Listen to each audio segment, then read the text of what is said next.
See, what they don't know is that this was my grand plan of diversion. Without all that inspecting going on, pure art is the result. There'll be no check and balance from here on out. We're in the dog days of summer, literally. It's about 100 degrees in here, and I'm just getting warmed up.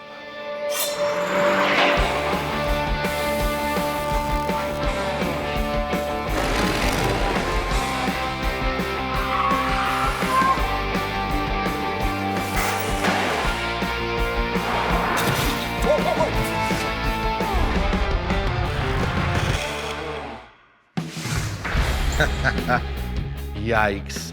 Looks like I got myself into another ridiculous project. Like anything goes. You know, my other car, we cut it apart. I'm not married to any of this. No rules. No rules. Whatever. My friend Johnny and I, we worked out this crazy idea based on his Volkswagen chassis. A fantasy show car. That's how I would describe it. That takes this, and it's like, and I get my roof. And your porthole. And the porthole. You know, I got an idea for the back. You know, all we need is shapes. No hesitation, no pre-planning. He just grabs a saw. This might work. Chop top camper shit. Right? We moved through the mock-up really fast, and the car started to take shape.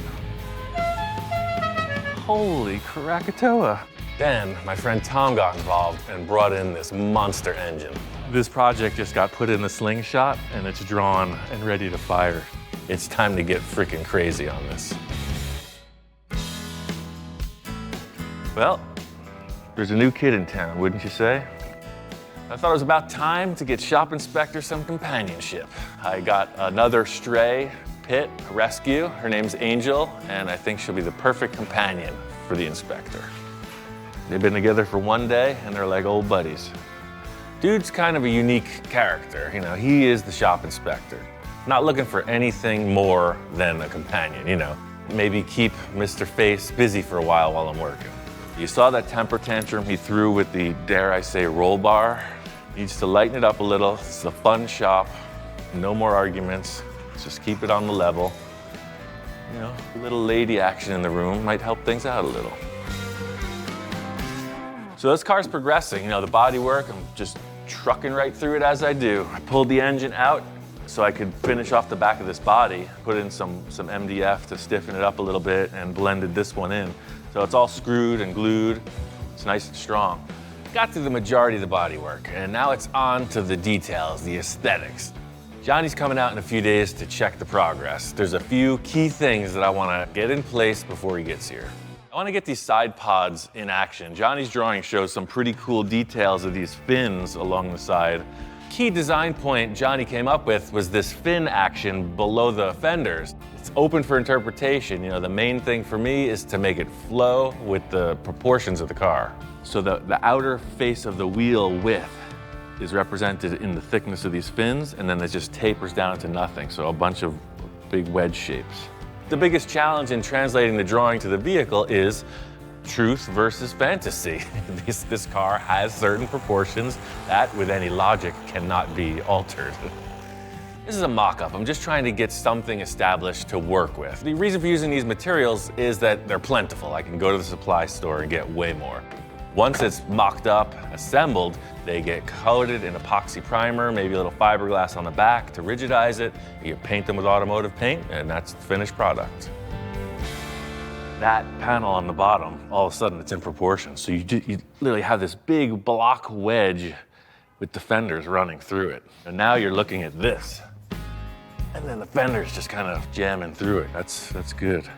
Just setting up this backboard, you know, I'm really happy with the way it gives that lowered appearance to the car. You could almost leave it as is, but I really think I could take it up another notch. I don't know how big these darts are gonna be, so I'm just gonna split this right down the center, kind of fit it up and figure out how many, how big. Now we have this giant shape. I'm gonna go something like that, I think. What did I get myself into? Fortunately, they only come one at a time. If they ever double teamed, I might not make it up. The last thing I needed was another shop inspector.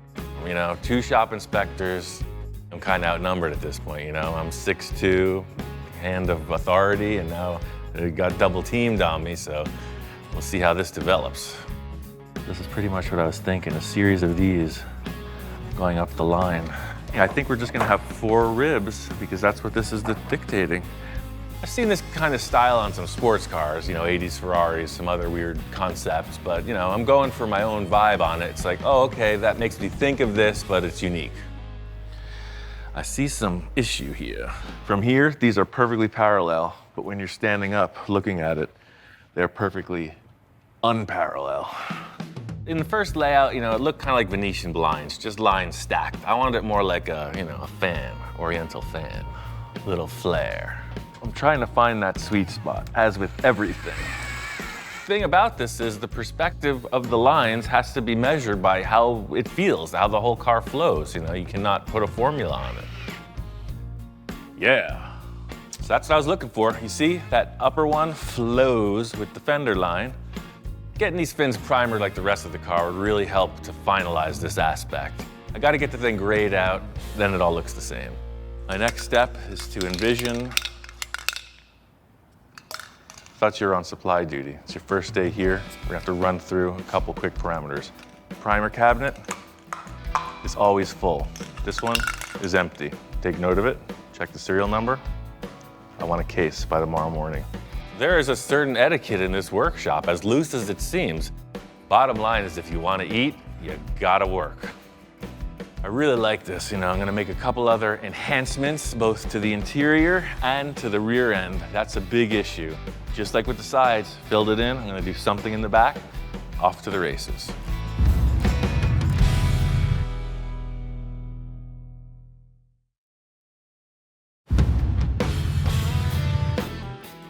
The paint cabinet is stocked. She doesn't even have thumbs, yet produced. The last step of envisioning is the primer. You know, just get the thing one tone, and then it's a yay or a nay. With the white, you don't get the shadow play of this gray tone, so now you could really get a feel for the dimension of this. The white just looks all bleached out. The shadows, everything works together. It's good. I'm totally happy with that design. I'll mimic it for the other side, but there's bigger fish to fry. I'm working on multiple projects. I got all this board kind of fitted in. That's going to be the interior panels with upholstery on it, but I also have a really cool idea for the dashboard. Very little sculpture, all business. We need to enhance. Victor and I did this sports car project, and we used an old Sterling kit car. The only thing I really want on this thing is this top. You know what, we may use some of the silhouette, but this top, the way it opens, gotta go on the Porsche. From the jump, that dashboard was dynamite. My challenge is to make this funky 70s vibe fiberglass dashboard fit in that car. This is what we're working with. Vintage Stuart Warner tachometer. These go on this, which is even more awesome. And lastly but not leastly, if you know sound systems from the 70s, Kraco. I don't even care if it works, it's going in the car. So look at that. Freaking floating space pods on this awesome wraparound dashboard. The basis of my projects has always been found parts. So this next step is just in that same vein. Victor didn't even look twice at this thing, so you know me. Put it in the back pocket, put it in the semi-permanent collection. He's gonna be surprised when he sees it, 'cause he's like, oh, I should have used that in another car, but it's gonna be too late. It all depends what you're going for in the end. You know, if you just put in a set of cool gauges or whatever in the stock body, hey, you get that out of it. If you want a freak show, you gotta go the full length. And that's what I need. I need a freak show dashboard. Sitting there, you can see how this is all gonna congeal. You know, it's offering a huge support visually to that tube frame. And then, yeah, with the windshield, the split windshield, we need this. I think everyone will agree it's a nice looking unit, but how are you gonna get it in there? As a great man once said, it just isn't even close to fitting. So, I'm just gonna cut it up. Here we go. I've cut so much stuff apart at this point, you know, you just look right through it. You know, a butcher doesn't need a road map to where he's going, right? He just knows the cuts, gets rid of the excess fat, and makes it happen. It's summertime for sure, so this is the old standby, you know. Not only does it portably cool, it blows the dust that way very efficiently. With any found object, as long as you make the right moves, you can get the right results. So this is exactly where it needs to be. Now, the center comes right to here. There's plenty of room for the shifter and the emergency brake. These two pieces did not go together, and hey, now they work. Just put a couple screws to secure that. That's all gonna get fiberglassed. These are obviously not the right shape, so I'm gonna start with the center pods and then work these out independently.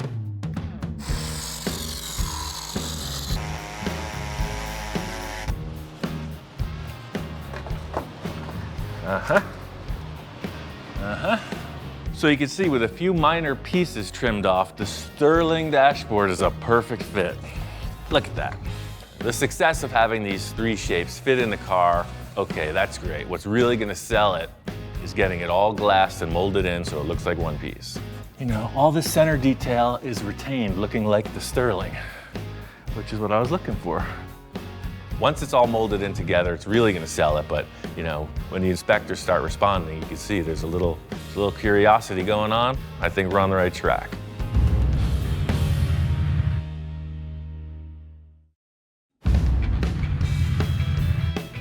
The thing this concept needed was that final coat of primer to cement the deal. I mean, this is kind of what I saw when I first thought of putting the Sterling dashboard in here. It still needs refinement, but you can see it's now one piece instead of all those separate components, and everything's there. All I gotta do is wire it up. That's the only thing that gets you through a project like this is these small rewards. You know, there are so many tasks to be completed on a custom car as involved as this, you know. Just to get that dashboard and the primer is like a little glimpse of the light at the end of the tunnel. Inspector number one has given full approval and sign off on the dashboard, and now it's time to get to the details on the back end. Well, the engine intake speaks for itself. You know, these giant megaphone style velocity stacks. I want the exhaust to mimic these, so these big horn shapes are definitely gonna be the exhaust. The whole car's gotta flow together. So those trumpets, you know, the air's coming in, where does the air go out? The exhaust. Those two elements should be in the same flavor. All right, there's your custom exhaust setup. Full custom dune buggy needs a full custom exhaust. Just like anything else is gonna be made from scratch, so I ordered a whole pile of parts to get to getting. The challenge therein is to make this tangled pile of tubing and make it look like a beautiful piece of machinery. The way this blower is perched on the engine, you have an open side and a more cramped side. This is the challenge with this exhaust, because you know, the engine's gonna look asymmetrical. There's no way around it. See the pulley and the blower, everything's off to this side of the setup. So that's the challenge of making the exhaust look like it works. We're in the dog days of summer, literally. It's about 100 degrees in here, and I'm just getting warmed up. This is kind of cool. Like, what if they kind of projected from a center point like this? There's 2 and 2 right there, kind of out. For this exhaust build, you know, my main thought is that it has to look balanced. The exhaust has to complement the engine and not take anything away from the fantastic components that it's already presenting. That's what I'm talking about. That's a total cartoon car exhaust. I like the exhausts. I really want to get the taillights in place just to see how the whole thing plays. The official reproduction Mustang taillight lens. Unlike some other people we know, for me, this taillight decision is going to be real easy. Perfect. I don't think this car needs anything any more crazy than one of the old dune buggy standards. You can see, I'm kind of a make a decision and stick it guy. My mind's made up. This thing is totally freaky, funky 70s style. This is exactly right. Johnny's coming out in a couple days. There's a lot more to be done as far as assembly and finish work, but those 2 taillights, those 4 exhaust pipes, you know, that's the look. I need to finish up the exhaust on the other side, but there's one more key component I want to get established before Johnny comes back.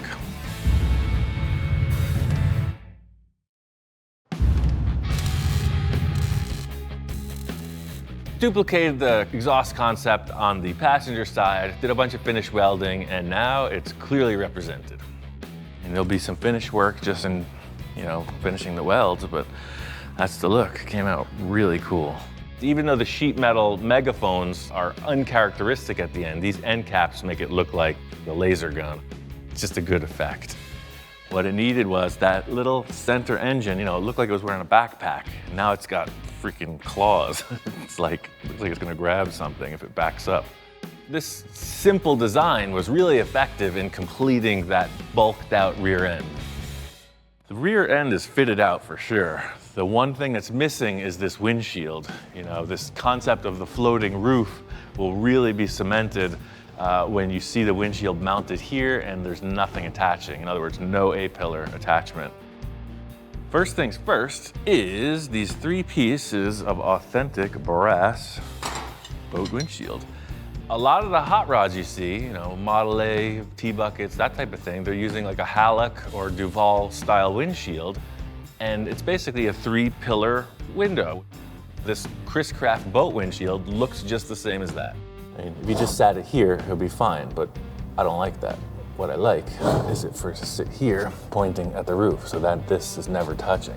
I think I have to create some kind of a shape at this level, so this thing sits like that. The stage is set for some full custom figuring out. I think they're happy. She's doing the Scooty. See, what they don't know is that this was my grand plan of diversion. Without all that inspecting going on, pure art is the result. There'll be no check and balance from here on out. I'm gonna have to do some modifications to this, so I don't wanna just stack on top of the primer. I wanna get right down to the base material and build off of that. So what I wanna do is take that big sanded out surface, and then I'm gonna sculpt it to look cooler. Right now it's on a shelf, it's like this. It's gonna be a flat plate, it's just a stamp, one shot. This is just establishing the height for the center post to sit. I know a couple tricks that will help me just go through the process efficiently. You set that and push it flat. Critical thing is I gotta get the center pillar looking parallel with the roof support. Ha-ha! Is a flat surface. All we were trying to do is just create that flat pad that sits on. That's the height. Process with this is one step at a time. Get your center centered and then figure out what the angle is on one side and then follow through with the other. Really the best way is to eyeball it because you can see clearly, you know, when you're down the line, if they're like that, you know, they've got to be parallel. You may be asking yourself, how is he possibly going to get all those things at the same height? Got these epic sanding discs from 3M. I mean, come on, you didn't think I was gonna not customize every last thing. There you have it, 4-foot block sander. Look at that, you sand it. He has that look in his eye. I didn't say it was gonna be professional, but it works. The purpose of mocking up the windshield is just like everything else, a 3-dimensional, full-scale representation of where you're going. The end result of this is still yet open. You know, you can do a traditional clear glass, you can do Lexan, colored glass, colored Lexan, tinted, anything goes. Really happy with the way this windshield progressed. Still some final details, like everything else, but definitely enough to show Johnny, and I got some plans.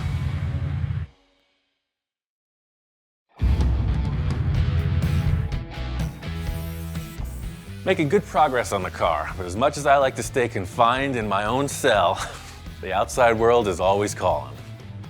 Minding my own business, I get an SOS call from Victor. So is there anything you want to change on this one, or is it okay? No, this is it. Okay. This one's done. No more enhancements? Never. Ian, I know I said at cruise night I wasn't gonna change anything, but I got a little bored, so I figure, hey, it's time to just touch it up, right? The thing is, that's all it takes with Victor. It's just like one little glimmer of, oh, yeah, that's right, we haven't changed this car up in a while. The good news is, I never finished the front grille. You went ahead and powder coated all the parts and painted the car. There was one other thing I wanted to build on it, and I never got to finish this front end. It was like 15 years ago. As much as it pains me to say, this car was like almost 20 years ago when I met Victor. This was a 4-door, and Winfield made it into a 2-door, and I had it sitting for years in my backyard. Then I met you, and you started on my hood. Remember, I brought you to do the hood, the front bumper, the back bumper. So the car is iconic. One really cool thing about this car is that not only did it come from Winfield's shop as one of his projects, but it's also the first car that Victor and I ever collaborated on. When I met Victor, he didn't know what he wanted, so we ended up using parts from like 5 different cars. If you look at the center grille teeth, they're actually castings off of a '53 Ford pickup. There's Cadillac parts in the bumper, there's Buick parts, there's a little Ford in there, it's all mixed up. This collaboration was like Victor. He was the fish on the line. I hooked him with this project, and so it went. Here we are, 20 years later. I know Victor's mode, but it's always a surprise when he just goes for it. I mean, he doesn't really have to go for it as hard as he does. This has been a good car. I just want to clean it up, restore it back to show quality. It wasn't show quality, it was cruising quality, but I need a cruising show quality car. Your chance to finish up what you were going to do 15 years ago with the front bumper. Yeah, that's the thing. It's made out of a lot of parts.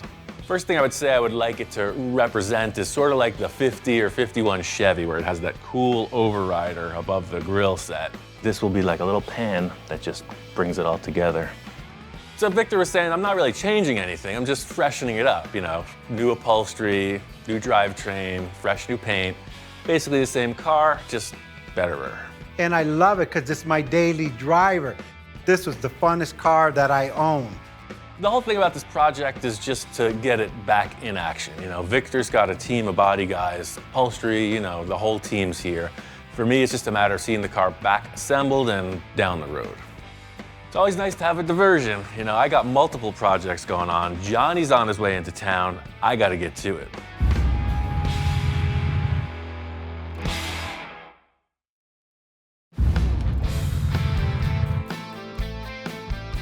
Picked up Johnny at the airport, and we are straight on our way to the Pomona swap meet.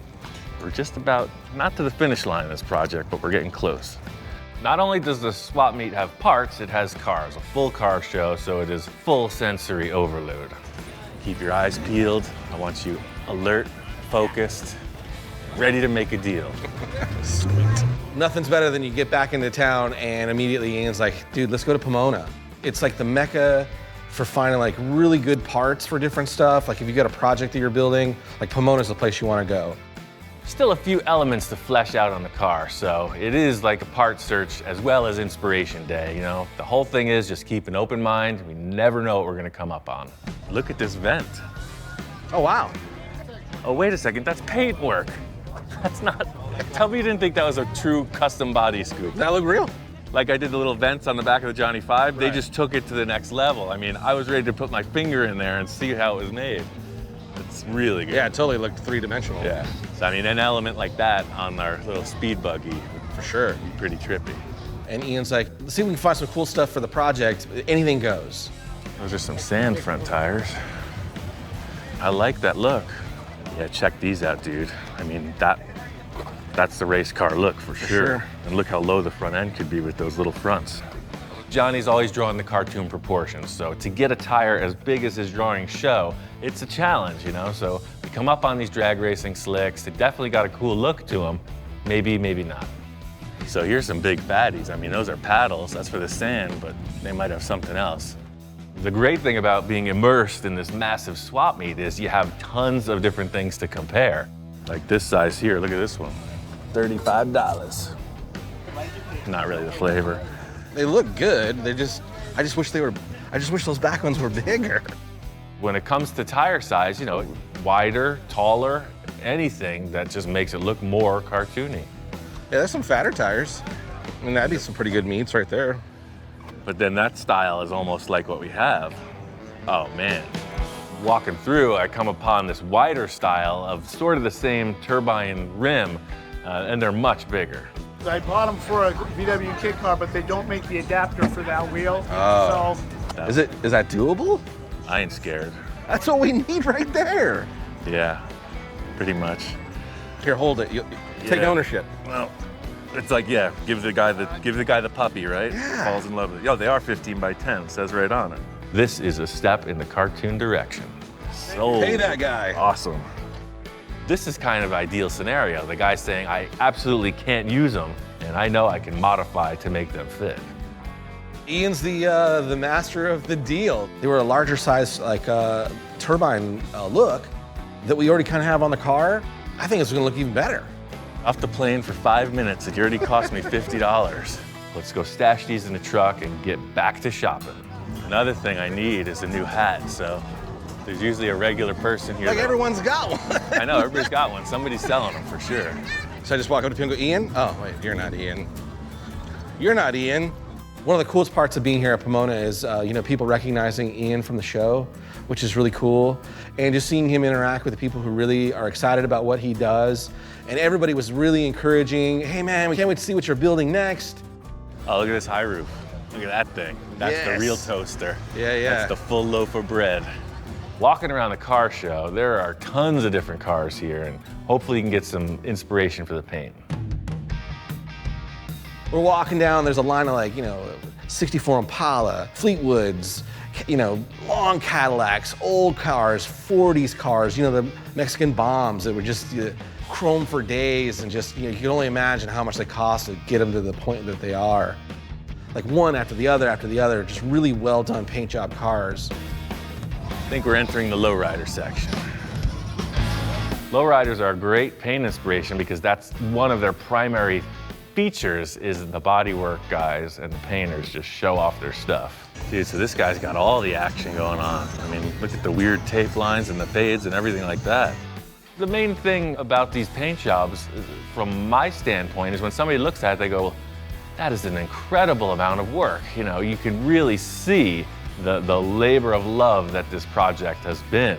That's the whole deal with this. It's like we're not making a lowrider paint scheme, but definitely using metal flake and some taped lines or whatever.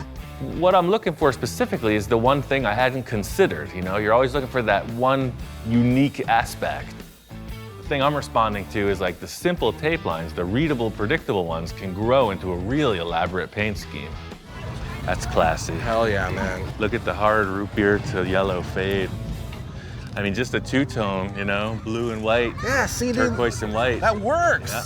We're definitely not looking to make this buggy painted like a lowrider. I think the thing about these cars is a lot of them have relatively stock bodies, so the elaborate paint job takes them over the top.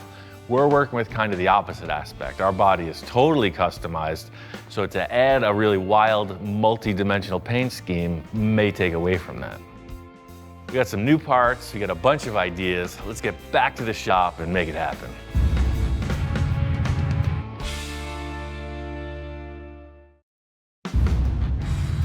This is where we're at, man.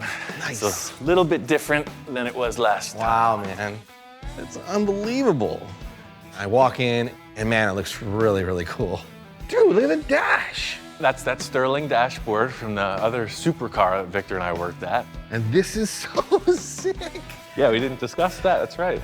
Last time I was here, everything was pretty much attached with sheet metal screws or drywall stuff, and we were just kind of tacking things together, and now it's a full solid body. It came out better than I thought it was gonna come out. I can't stop looking at this part. I got the engine from this guy, Tom. He saw the car, he saw some pictures and fell in love with it. I don't know what the deal is yet. He may be a potential buyer for it. When Tom came down and saw the car, he brought the engine. He's talking about a trade or buying the car. He's only become progressively more fascinated with the project. He shows up with this Cobra gas. Oh, sick. This is a flower pot. It's a plastic flower pot. Yeah. Look at it, right? I just put a wood board inside it and cut off the back. I love it. All the pieces are here, you know. Our mission is to nail this paint scheme. I'll mount up these tires and then, you know, the sky's the limit, dude. Just as crazy as these components are, paint job's gotta be that big and better. I'm gonna let Johnny ruminate on his paint idea for a while. I've got an idea for these rims. I wanna try it out before we mount the tires. I got this cool media blaster from Eastwood.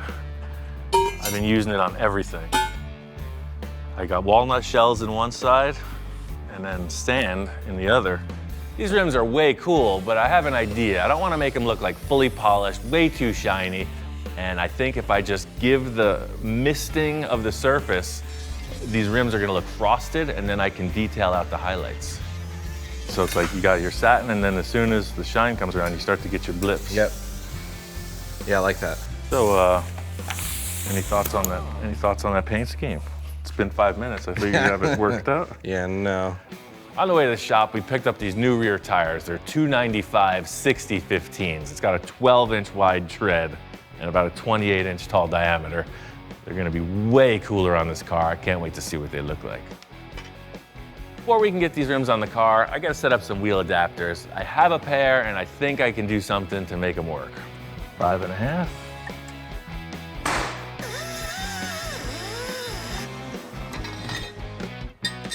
Pop right back in. Aha! Yeah. Look at that. Look at from the back. Look at the two side to side. The way the exhaust plays on this tire is way better. That makes that fender make sense. Yeah. This was a total relief because with the engine and exhaust developing, you know, these tires make the rear view complete. So, it's been 8 minutes. Any thoughts on that paint job yet? I like the fact that Johnny's a little nervous. You know, I like pushing his buttons, keeps him on the edge, keeps him creative. So, you know, we're into the paint design of this and, you know, it's gotta count.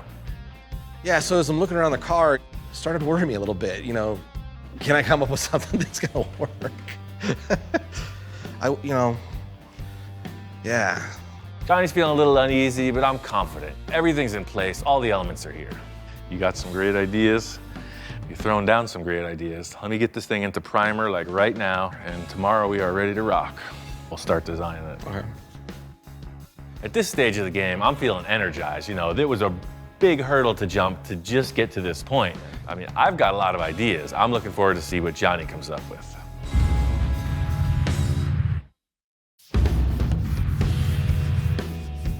I got another coat of primer on the car, and it's ready to lay out the paint scheme. What I'm seeing is every time I try to do something different from the old drawing, it just doesn't. There's something magic about that simple two-tone. Yeah. You know, with this fading and everything, you don't want to draw too many lines on the car, I don't think. Like, look at the VW bus. Right. It's perfect. Simple. And the thing is about these cartoon hot rods, you know, we designed the Johnny 5 together, we're designing this together, so, you know, they could be pals in a universe somewhere else. They would be hanging out together for sure. Strangely enough, the exhaust sort of feels like that. The side panels sort of feel like that. Now we got the giant tire. Maybe we just make it look like you're drawing instead of trying to come up with something crazy. Right. You know, I'm kind of sticking up for Johnny's initial inspired paint scheme, you know. Maybe we don't need to go so wild. The thing about his first idea is that it doesn't translate so well to the true body shapes. I mean, just first thoughts. I love this white panel coming to the little spear right here. Right. So what if the white followed through and it came around and then kind of hooked up? It doesn't need to follow this line, but it came up and you had two jutting spears like that. Ian like immediately starts seeing a lot of lines that I wasn't really totally seeing, and he starts laying some pinstripe tape down, and immediately these really cool spear shapes started showing up. I just think that's his thought process. There's never not a way we can do this. Less is more. And we're coloring outside the lines, which sure. you get extra points for. It's like body line? No, we're just gonna No. mash We're them. making our own line. In a panel paint job, you typically follow the body lines, but the exciting part about what we're doing is we're coloring outside the lines. You know, we're trying to hyper exaggerate some of the features on the body. Well, this is the line. If you were a panel painting a car, you follow these lines. Right. This edge. but we're not doing it like that. Going optical. See, so this blue tape is blue paint right through there. Yeah. So the blue here, if this is white, what does this do? Come around? Yeah. Or maybe even go. See, this is exactly why. This is nothing I would have ever thought of. Bam, all of a sudden he starts to fire on all cylinders. He's like, break the paint line across the dashboard like that and look at the effect you get. I'm like, oh, exactly, right. That's why you're here, to break it across the top and look at that weird There's shape. another blue spear. Right, so this is blue. Yep, blue. Right. Then there's a spear of blue going through it. Right. Johnny's idea about the lines on the hood really complements the little spear thing I did on the side. So I'm gonna go back, tighten all the lines up, and then, then it's ready to spray. But feeling really confident that our collaboration is gonna pan out. What about doing white on the undersides of the kick-ups? Remember the old mud flaps? Right. Where it was like Yosemite Sam and the back off? We do that underneath, but not mud flaps. Right, on the fenders. On the fenders. Yes, 100%. So blue, white, Right. and then I'll get some kind of cool font. Yeah. This is exactly what the car needed. That one thing where you're walking around, you're already blown away, and then you're like, it's the punchline at the end of the story. I'm doing that 100%. Right, and then the exhaust is like the guns. Yeah. And we'll put a mustache on the engine. It'll be perfect. He's like, yeah, why not? Why wouldn't we do that? In fact, let's make it as big as we can. I can't, that's like now like one of my most favorite parts we're gonna do to the car. Is that silly back off thing on the back. These damn vomits, back off. Gigage.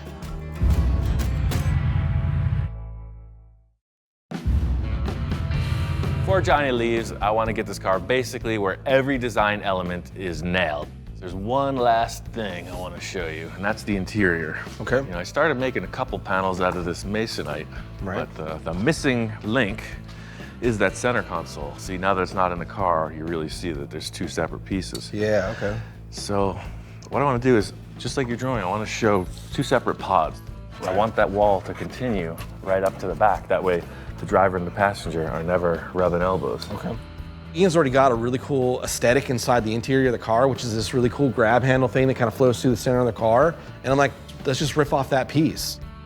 I noticed an element of Johnny's drawing that showed this center console aspect between the driver and passenger seats. I set up the dashboard for that in that the Sterling had that unit that came down into the shifter area. I just wanted to see what Johnny was thinking about how this wall between the two people is going to present itself. I have my ideas, but I'm always interested in what he's going to bring to it. Here's the board, draw out what you're thinking, let's do it.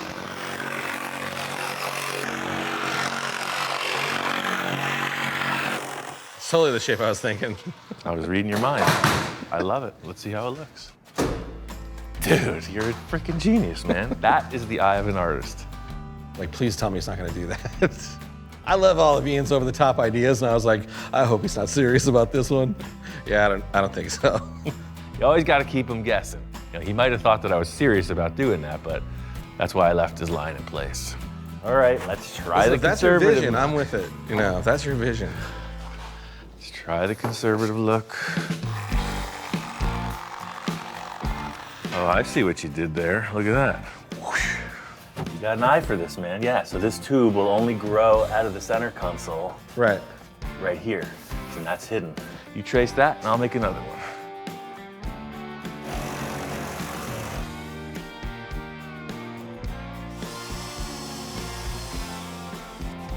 This always looks so much easier on TV.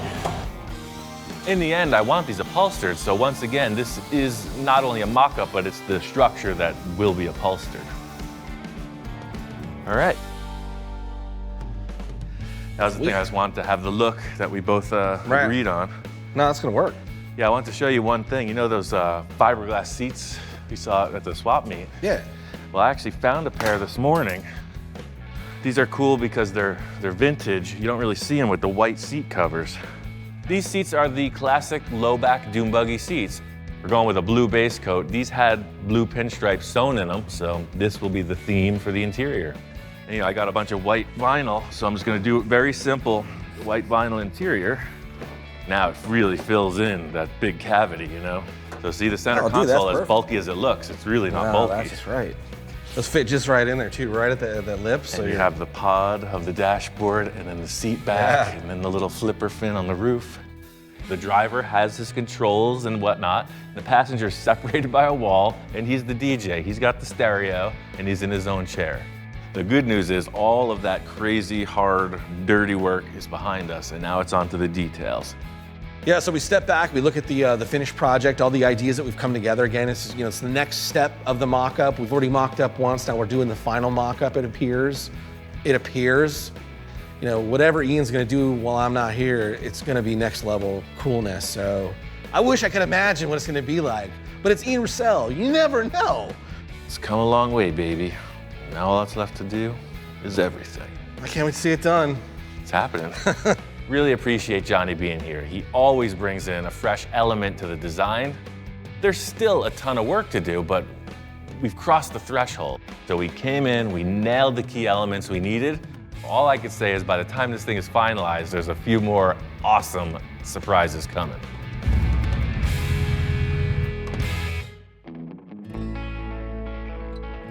Fact of the matter is, dude is not the only one getting packages in the mail. A fan from Australia, he's got some products, so he sends us a little gift package. It's not a kangaroo, is it? Oh, eye muffs. Goggles. Check that out. Usually you're grabbing two pieces, right? So this is like a one unit thing. Eye protection, ear protection. That's a pretty sweet idea. I'm sorry, what? I said that's What? I can't hear you. Is that a cool idea? And let me see if I can find myself a dingo. Let's go snorkeling. Sorry, what? This is cool. I like the eye gasket action because, grinding, Right. anything, Oh, wow. you get stuff in your eyes. Dude, look at the black ones. Wow, that's like Stormtrooper style. You're a natural spokesperson, dude.